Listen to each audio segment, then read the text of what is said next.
Mother's lullaby, father's love, friends' laughter, I don't know how many memories are attached to our voices. But have you ever thought that what if these voices become the reason for your worst experience? This is the story of Chaya.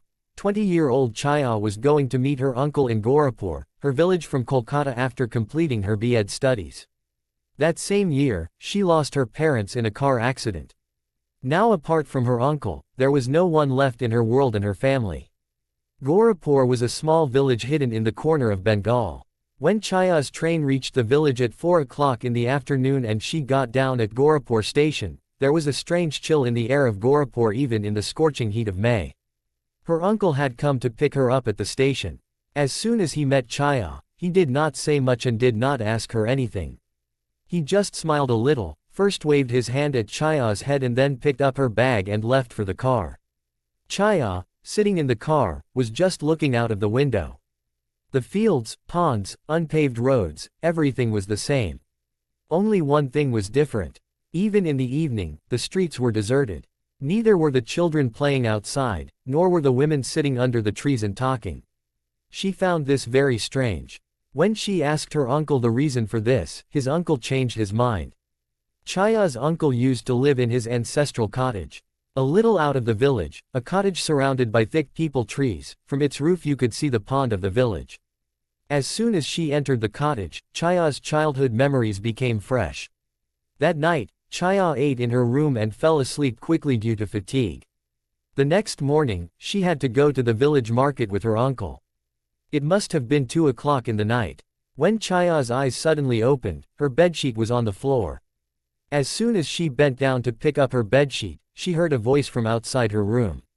When she listened carefully, she felt that someone was calling her. Chaya, oh Chaya, Chaya, oh Chaya. For a moment, he became happy. But the next moment, his hands and feet became cold. That voice was his mother's. But how could this be? The shadow again, this time very carefully, tried to hear that voice. And went towards the door.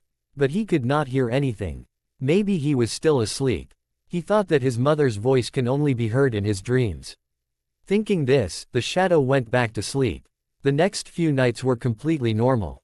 But for some reason or the other, the shadow could not sleep properly in that room.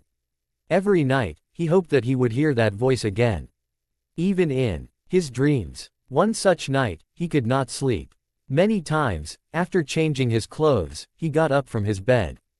That night, he felt a strange suffocation in that room. And that's why he took off his mother's dupatta. And went to the terrace of the cottage for some fresh air. Sitting on the terrace, he started looking at the pond of that village. Even in such darkness, that pond was clearly visible. There was no sound in the distance. Just the silence of the night. Suddenly, the only bulb of the terrace went off. This used to happen often in old houses. Thinking this, the shadow turned on the torch of his phone. Suddenly, the same voice came from near the stairs of the terrace. Shadow, it will be cold on the terrace. Come down. As soon as he heard that voice, the shadow's body seemed to freeze there. Suddenly, a cold gust of wind came. And the dupatta he was wearing, fell off his shoulder. As if someone pulled it hard. Shadow, come to me. I have been calling you for so long. This time, that voice came from very close. As if someone was whispering in his ear. Shadow immediately turned back, but there was no one there. Then a voice came from the bank of the river. I am waiting for you, Shadow. Come soon. When Shadow turned and looked towards the bank, he saw a woman's black shadow there. Shadow thought that she was his mother. And she started moving towards the shadow. And then, suddenly, someone held Shadow's hand. And stopped him from moving forward. It was none other than his uncle. Then Shadow stopped and looked down. If he had taken one more step forward, he might have fallen off the roof. The black shadow that was looking at Shadow was nowhere to be seen. Shadow told his uncle the whole story that happened to him. And after hearing that, Shadow's uncle got a little worried. He told Shadow something, which made Shadow unconscious. His uncle told him that the village becomes deserted in the evening because people are disappearing from there. According to the priest of the village, there is a shadow of Nishi Dak in the village. Nishi Dak is a spirit, a witch, who comes to take someone with her every day. No one has seen her yet. But whoever disappears, after a few days, pieces of his body are found in the forest.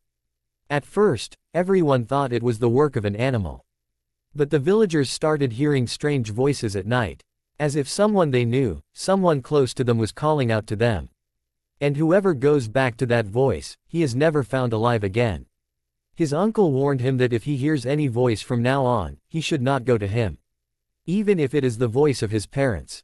Shadow's grandmother used to tell him when he was a child, that if anyone calls out at night, then don't go. Nishi Dak will come and take you away. He always thought that Nishi Dak is only in the stories of his grandmother.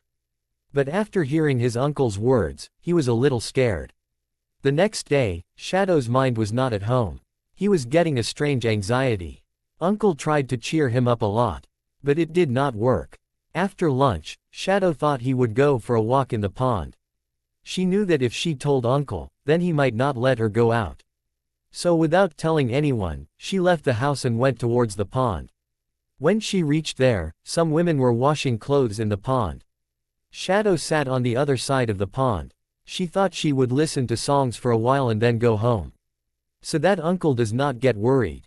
So she put her earphones in her ear and started listening to songs. Sitting in the shade of the peepal tree, she did not realize when her eyes met. "Shadow, what are you doing here? Let's go home, dear." Hearing this voice, Shadow opened her eyes. The sun had set and it was getting dark. There was no one. Far away. Shadow stood up to leave from there. And then she saw that a woman was still washing clothes near the pond. Shadow found this very strange. When she went to that woman, she realized that the woman who was washing clothes was washing the same clothes again and again. In the darkness of the night, she was wearing a black sari. That woman was washing the same scarf of Shadow's mother which Shadow had worn on the terrace one night before. After that night's unconsciousness, she was completely aware of that scarf. Suddenly, Shadow's attention went to the ground. He saw that there was no shadow on the ground of that woman. Shadow was very scared. That woman's face was covered with a veil. Shadow was about to quietly go back from there. That's when Shadow heard a voice from behind. "Where is my shadow?" As soon as Shadow turned towards that woman, he took off the veil of that woman. And when Shadow saw that woman's face, his face trembled. That woman looked exactly like his mother.